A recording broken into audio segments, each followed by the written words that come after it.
Une trentaine de jeunes viennent d'achever une initiation en faveur de l'entrepreneuriat. Ce coup de pouce est du ministère de la Jeunesse à travers le Fonds national d'insertion des jeunes. 10 parmi eux seront accompagnés, a indiqué le département de Tutelle. Explication Djibril Ba, Lamine Silla. 6 jours auront suffi pour ces jeunes de se familiariser au concept de l'entrepreneuriat. Le ministre Mokhtar, dans ce cadre, estime que cela est une réelle avancée, un aboutissement de l'une des priorités du gouvernement. J'espère que l'expertise que vous avez acquise au sein du FONIJ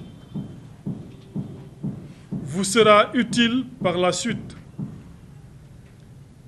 Que cette expérience viendra alimenter vos réflexions futures et inspirer vos prises de décision en matière de création et de gestion des entreprises.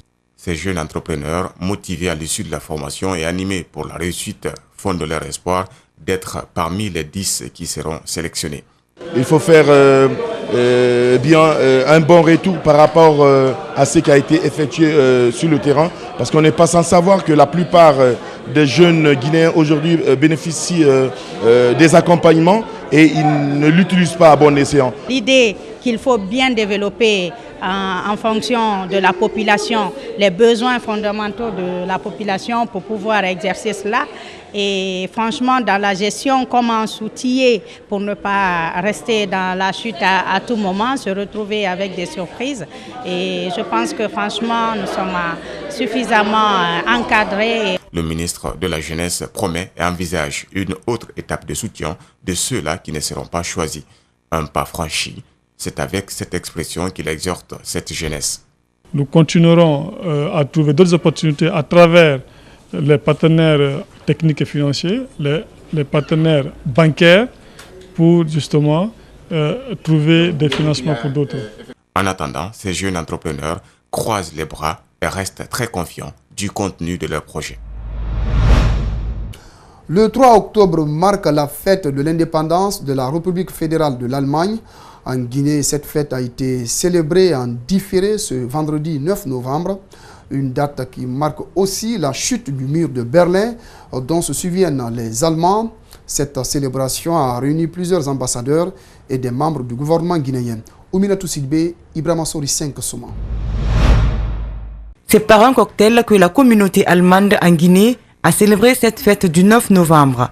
Une date importante dans l'histoire de ce pays qui marque la proclamation de la République fédérale allemande en 1918. À cette occasion, le diplomate allemand en Guinée a mis l'accent sur les événements qui tournent autour de cette date symbolique. Le 9 novembre 1989 marquait bien la chute du mur de Berlin, les débuts de la nouvelle unité de notre nation. Le 9 novembre 2018, cependant, c'est également le centenaire de la proclamation de la Première République d'Allemagne en 1918. Notre départ, pas du tout facile pour la démocratie.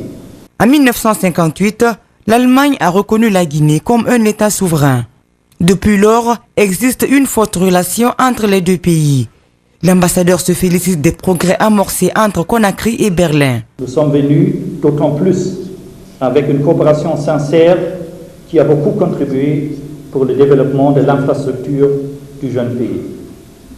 60 ans plus tard, les relations sont loin de l'âge de la retraite, mais se présentent encore jeunes comme jamais.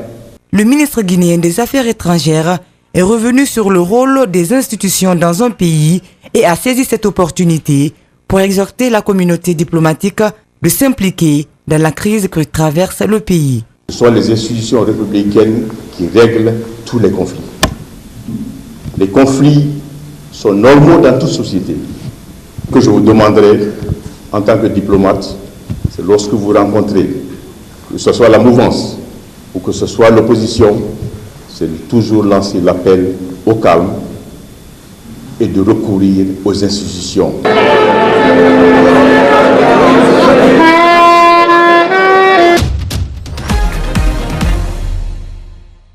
À présent, l'actualité à l'étranger, l'écrivain chinois en exil, Ma Qian, s'attaque aux menaces contre la liberté d'expression affirmant que cette liberté est la base de notre civilisation. Après avoir lutté pour trouver un lieu acceptant d'accueillir ces discussions au Festival littéraire de Hong Kong. Suivez.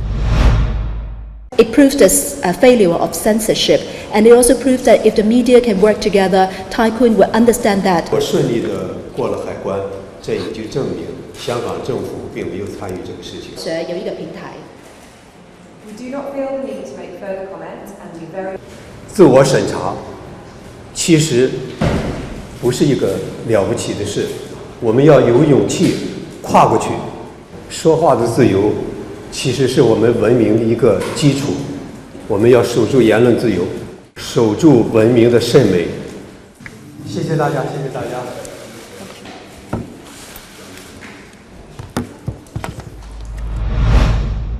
Devenu pasteur, le père de la techno minimale mixte à Berlin-Platine posé sur l'autel illuminé de Cierge, Robert Aude, le père fondateur de la techno minimale, devenu pasteur depuis 2009, fait résonner un culte protestant entrecoupé de techno dans une église de Berlin. Reportage.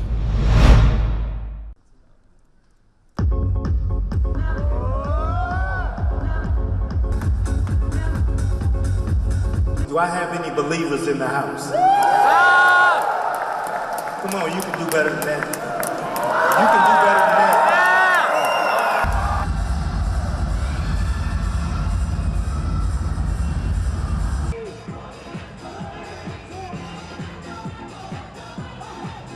Techno ist so ein treibender, pulsierender Beat. Eigentlich eine Musik, die für das Leben selber steht. Und Christentum ist auch das Leben feiern. Und ich finde, da gibt es eine ganz große Schnittmenge zwischen Techno-Musik und zwischen Christentum.